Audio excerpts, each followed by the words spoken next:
Hey, it's Dr. Berg here. In this video, we're going to talk about how to raise testosterone in men, okay? So the aging process alone lowers testosterone. By the time you hit 40, testosterone is on its way down. It's at its peak at 18 years old, okay?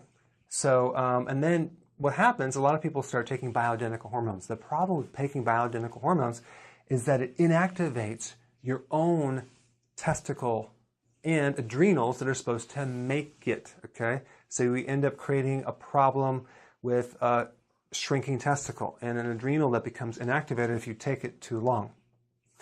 The symptoms for low testosterone would be prostate enlargement. Now, sometimes people will have this confusion and say that, well, I thought testosterone causes a prostate enlargement. And they're talking about a powerful form of testosterone called DHT. Well, first of all, if testosterone causes a prostate enlargement, then as you get older and men have more incidence of prostate enlargement, then that does not correlate with the aging process that lowers testosterone. So really what happens is the lower testosterone that makes the estrogen become more. So it's the estrogen dominance in a male body that creates the enlargement of the prostate. In fact, certain doctors use DHT to shrink the prostate. So more testosterone will make the prostate healthier and protect the prostate against the estrogen. Decreased libido, erectile dysfunction, we talked about the shrinking testes, muscle loss. It's hard to get muscle tone. You're working out, you can't get the toning the muscles. You start losing collagen, things start hanging from your body like breast tissue and the skin and collagen. Loss of vitality, loss of body hair, even in your lower part of your legs. Man boobs, higher voice. Other than that, you have nothing to worry about, right? Okay, what causes this problem? Number one, too much estrogen. It's in the meats, it's in the dairy products, it's in the food, GMO food. That's why you have to do organic, hormone-free. It's even in the water supply. There's estrogen if you do tap water. So that's why you have to get a filter and only drink filtered water. And most filters will get rid of the estrogen. But yeah, and it's in the water supply. Having liver be damaged. If you have a fatty liver, you're going to produce more estrogen, and that's going to lower testosterone, unfortunately. If you drink alcohol, that's very estrogenic.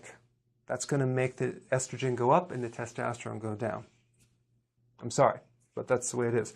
High insulin. Insulin from sugar, like grazing at night, snacking too much.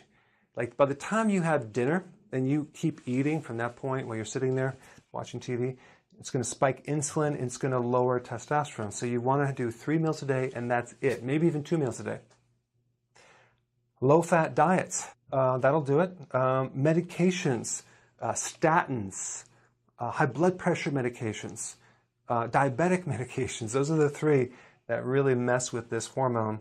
And this other thing called high aromatase. That's an enzyme in your body that's made by the adrenals. It's also made by the testes that converts your testosterone to estrogen.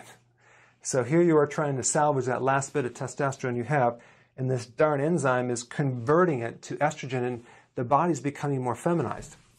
Well, there's a couple things that you can do to correct that. Number one, this remedy called stinging nettle root. It's a aromatase inhibitor, okay? Zinc is an aromatase inhibitor. You can take those to decrease this process happening in your liver and your body. So those are 2 good remedies that you can get from the health food store. The other thing is to increase growth hormone. Growth hormone is the anti-aging hormone. Growth hormone is made by the pituitary and it works through your liver. Wherever growth hormone goes, testosterone follows. So there's several things that will increase growth hormone. Eating a moderate, not high amount of protein with each meal. Sleep, getting enough sleep, lowering stress, which will enhance the sleep. Intense full body and exercise. That will spike growth hormone, spike testosterone. Deadlifts are the best workout to increase testosterone because you're using the upper body and lower body, but you have to get your form down and work up very gradually or you could hurt your back. intermittent fasting, okay? That will also correct the insulin right here. So not eating so frequent will help this as well. That's interesting.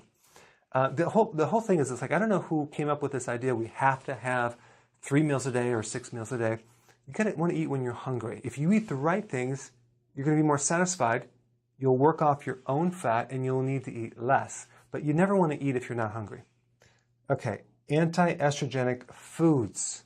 That would be cruciferous, okay? Kale, broccoli, Brussels sprouts, cabbage.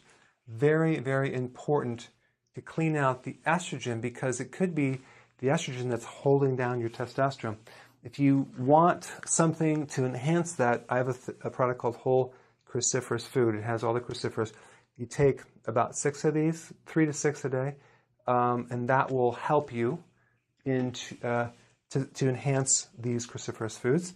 And then you want to decrease cortisol. Cortisol is a stress hormone from the adrenals, and that is kind of dependent on how much sleep that you get, but also sun. I had this guy, he had this pot belly, and all you have to do is go to Florida for 1 week in the sun, and it just comes right down. It's amazing. So a good amount of sun lowers cortisol. That will help shrink the belly as well. So that's another remedy. Yes, you can do vitamin D in the winter, but if you can get some sun, that would help lowering cortisol. Okay? So these are just some tips to help you enhance this hormone. So put your comments below. Thanks for watching.